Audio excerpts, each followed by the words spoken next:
Hello दोस्तों। तो आज हम देखने वाले हैं अपने माइक्रोबायोलॉजी के थर्ड यूनिट का जो एक टॉपिक है, factor influencing disinfection antiseptic and their E values. Okay, तो ये अपना जो टॉपिक है ये हम लोग देखने वाले हैं इस वीडियो में। ठीक है, तो इस वीडियो में हम लोग बस ये देखने वाले हैं कि फैक्टर इन्फ्लुएंसिंग जो डिसइंफेक्शन है और एंटीसेप्टिक है, ठीक है, उसको कौन कौन से फैक्टर अफेक्ट करते हैं और इसका इवैल्यूएशन जो है ये एंटीसेप्टिक का और डिसइंफेक्शन का, इसका इवैल्यूएशन हम दो इसमें देखेंगे। और जो मतलब वीडियो लंबी हो जाएगी इसलिए इसमें केवल दो देखेंगे, और जो बचेगा दो तीन वो अगले वीडियो में हम लोग देख लेंगे। ठीक है, तो देखते हैं factor influencing disinfection and antiseptic कौन कौन से फैक्टर हैं जो कि इसे अफेक्ट करते हैं। ठीक, तो आइए शुरू करते हैं। जैसे कि फर्स्ट आता है फैक्टर कंसंट्रेशन ऑफ डिसइंफेक्टेंट। ठीक, जो कंसंट्रेशन ऑफ डिसइंफेक्टेंट है, देखो ये डिसइंफेक्टेंट जैसे हो गया, कोई कोई भी डिसइंफेक्टेंट है, जैसे फिनाइल ही ले लेते हैं, तो इसकी जो कंसंट्रेशन जितना ज़्यादा रहेगी, ठीक, मतलब इसकी जितना ज़्यादा कंसंट्रेशन रहेगी उतना ही ज़्यादा जो है बैक्टीरिया को ये किल करेगा। क्या करेगा? उतना ज़्यादा बैक्टीरिया को किल करेगा। किसकी?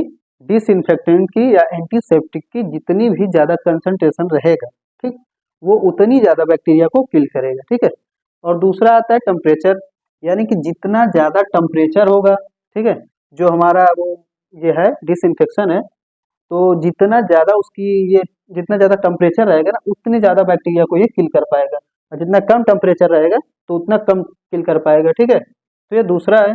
और time of contact, time of contact में ये देखते हैं कि वो जो हमारा डिसइंफेक्टेंट है वो बैक्टीरिया के साथ कितने देर तक रहता है। यानी कि अभी मान लो कोई सब्सटेंस है और उसमें बैक्टीरिया है, उसको उसमें हम अपना डिसइंफेक्टेंट डालते हैं, ठीक है, जब डिसइंफेक्टेंट डाल दिए तो ऐसा हो कि तुरंत डाल के तुरंत हटा दिए उसे, मतलब सेपरेट कर दिए, तो उतना ज़्यादा उसे किल नहीं कर पाएगा। ठीक, जितनी ज़्यादा देर तक रहेगा उतना ज़्यादा वो बैक्टीरिया को किल कर पाएगा। ओके, तो ये हो गया टाइम ऑफ कांटेक्ट। और पीएच ऑफ इन्वायरमेंट, यानी कि जो उसका पीएच है, अगर बेसिक का है तो बेसिक मीडियम में रहेगा, ठीक है, एसिड है तो एसिडिक रहेगा, यानी कि उससे अगर न्यूट्रल में आ गया, जैसे 6.8 से 7 के बीच में होता है, तो उसमें जो बैक्टीरिया लगभग ग्रो कर देती है। और ज़्यादा एसिडिक हो गया तो जाहिर सी बात वहाँ पर किल कर देगा। ठीक है, और बेसिक हो गया उसमें भी बैक्टीरिया किल हो जाती है। तो ये हो गया पीएच ऑफ इन्वायरमेंट।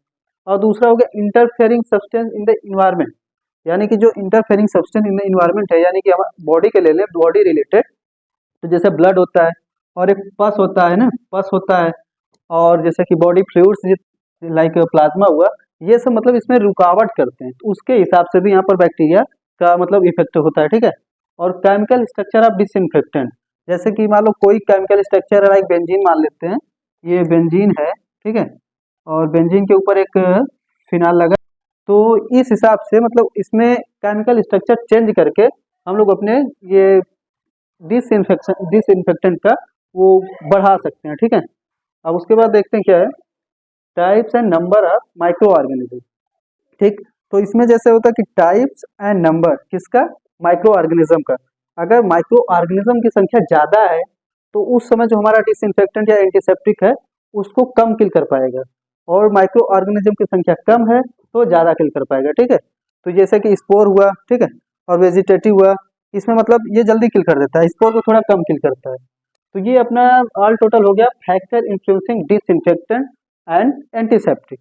ठीक, और जो इसका इवैल्यूएशन है वो देख।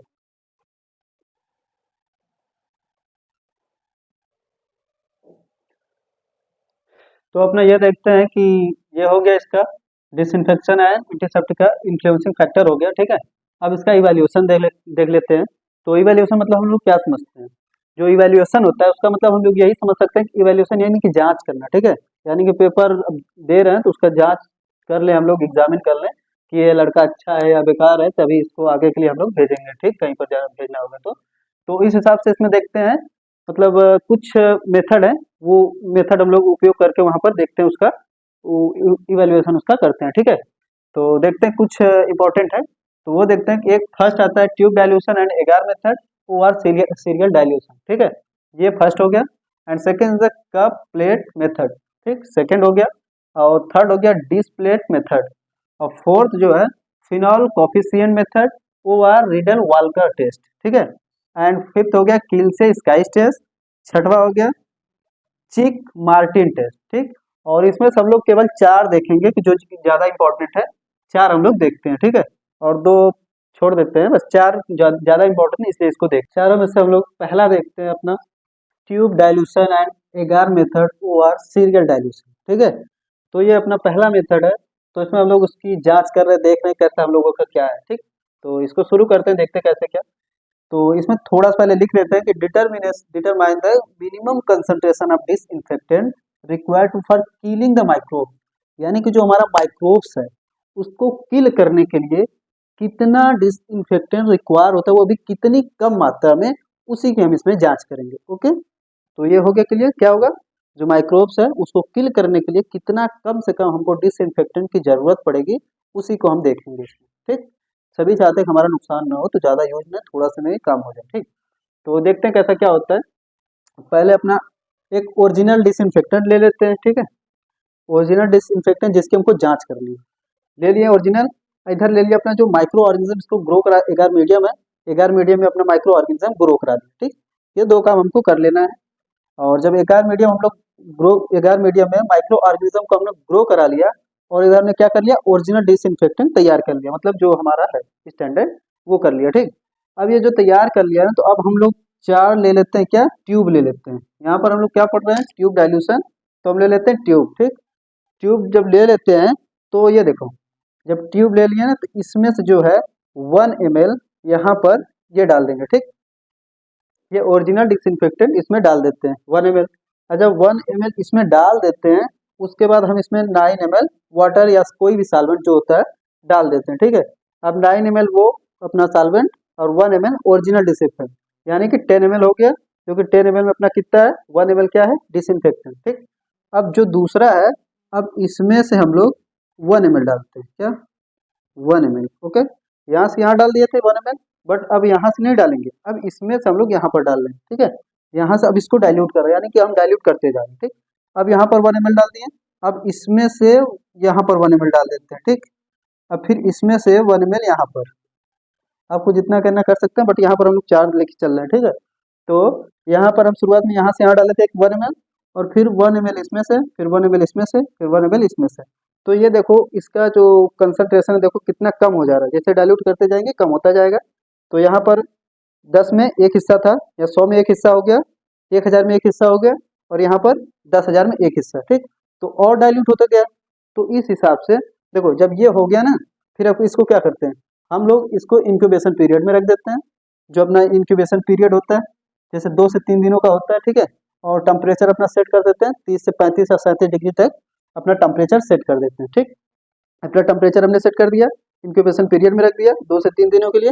और जब 2 से 3 दिनों बाद उसे निकालते हैं, तो उसको हम ऑब्जर्व करेंगे, ठीक है। किसको, जो अपना ये सब चारों है ट्यूब है, उसको ऑब्जर्व करेंगे। और जब ऑब्जर्व करते हैं, क्या करते हैं वो देखते हैं। तो अगर हम लोग देख रहे हैं उसमें कौन सा ज़्यादा क्लियर है, ज़्यादा, जब जो ज़्यादा क्लियर रहेगा तो क्या होगा, मोर इफेक्टिव होगा, और उसमें बैक्टीरिया की ग्रोथ नहीं पाई जाएगी। क्या हो, बैक्टीरिया की ग्रोथ, नो ग्रोथ, यानी कि बैक्टीरिया ग्रोथ उसमें नहीं करेगी, ठीक है। किसमें, जो ज़्यादा क्लियर रहेगा, ठीक। और जो ज़्यादा टर्बिड रहेगा, टर्बिड मतलब जानते हो, धुंधलापन थोड़ा रहेगा, तो उसमें बैक्टीरिया का ग्रो होगा, ग्रो बैक्टीरिया, ठीक है। इसमें बैक्टीरिया का ग्रो हो रहा है, तो इसलिए ये लेस इफेक्टिव है। और जहाँ क्लियर है वहाँ पर मोर इफेक्टिव। तो इससे हम लोग पता लगा पाएंगे जो अपना डिसइंफेक्टेंट है उसकी इफिकेसी कितनी है, ठीक है, कितनी है इफिकेसी, ये पता लगा लिए। तो ये अपना हो गया tube dilution and agar method, okay. अब दूसरा देखते हैं कप प्लेट मेथड। यहाँ पर कप प्लेट में लेके चाय नहीं पीना है, हम लोग देखते हैं इसमें क्या करना है, गड्ढा करना है, क्या करना है, गड्ढा करना है। तो देखते हैं कैसे। तो मान लो एक हम लोगों को पेट्री प्लेट मिल गया, क्या ये पेट्री प्लेट है, ठीक है। ये पेट्री प्लेट हो गया, या कप प्लेट बोल सकते हैं इसको, ठीक है। देखो अब जब पेट्री प्लेट मिल गया, तो हमको पता हम अगार बनाएंगे, और अगार बनाने का अगार मीडियम सबको पता है। तो अगार हमने बना लिया, ठीक। अगार बनाने के बाद इसमें जो हमारा माइक्रो ऑर्गेनिज्म जिसको हमको टेस्टिंग के लिए लेना है, तो इसमें हम माइक्रो ऑर्गेनिज्म डाल देते हैं, ठीक है। और जब इसमें हम माइक्रो ऑर्गेनिज्म को इनोकुलेट कर देते हैं, तो अब जो माइक्रो ऑर्गेनिज्म है ये, ठीक है, माइक्रो ऑर्गेनिज्म और अगार हो गया, ठीक है। ये सब पूरा इसमें मिक्स है, इसमें माइक्रो ऑर्गेनिज्म और अगार सब मिक्स हो गया। अब इसको हम क्या कर लेंगे, सॉलिडिफाई, क्या कर लेंगे, सॉलिडिफाई, यानी कि जेली टाइप हो जाता है। तो हम लोग इसको सॉलिडिफाई कर लिया, ठीक है। जब इसको सॉलिडिफाई कर लेते हैं ना, तो एक स्पेसिफिक आता है, मतलब एक इक्विपमेंट आता है स्पेसिफिक, जो कि 9 mm का इसमें होल करने के लिए। क्या करेंगे? इसमें 9 mm का होल करने हैं, ठीक है। जब 9 mm का होल कर लेते हैं तो हमारा क्या बन जाता है? ड्रेन या होल बन जाता है, मतलब थोड़ा सा गड्ढा टाइप में हो जाता है, ठीक है। जब ये मतलब हम लोग बना लिए क्या, होल बना लिए, ठीक है, तो उसमें हम क्या ऐड करेंगे? डिसइंफेक्टेंट, जिसका हमको इवैल्यूएशन करना है वो इसमें डाल देंगे। किसमें? जो 9 mm का होल है उसमें उसमें डाल दिया। अब ये डालने के बाद इसको क्या करेंगे? इंक्यूबेशन पीरियड में रख देंगे 30 से 35 डिग्री सेल्सियस पे 2 से 3 दिनों के लिए रख देते हैं, ठीक है। जब रख देते हैं तो उसके बाद हम लोग क्या करेंगे? इसको ऑब्जर्व करेंगे। जब ऑब्जर्व करते हैं तो ये देखते हैं कि ये जो हमने ये बना है होल, ये कितनी ज़्यादा एरिया तक हम डिसइंफेक्टेंट जब डाल दिए इसमें, तो कितनी ज़्यादा एरिया तक ये कवर कर रहा है, ओके। और जब जितनी ज़्यादा एरिया कवर करेगा तो इसका मतलब क्या होगा? मोर इफेक्टिव, यानी कि ज़्यादा इफेक्टिव है। और जितनी लेस एरिया कवर करेगा, ठीक है, जितनी लेस एरिया कवर किया वो उतना लेस इफेक्टिव, ओके। तो ये अपना हो गया कप प्लेट मेथड के माध्यम से हम इसका इवैल्यूएशन कर रहे हैं। किसका? एंटीसेप्टिक, डिसइंफेक्टेंट, बैक्टीरियोसाइडल और बैक्टीरियोस्टैटिक, सबका ये सब मेथड सब में काम आएगा, ओके।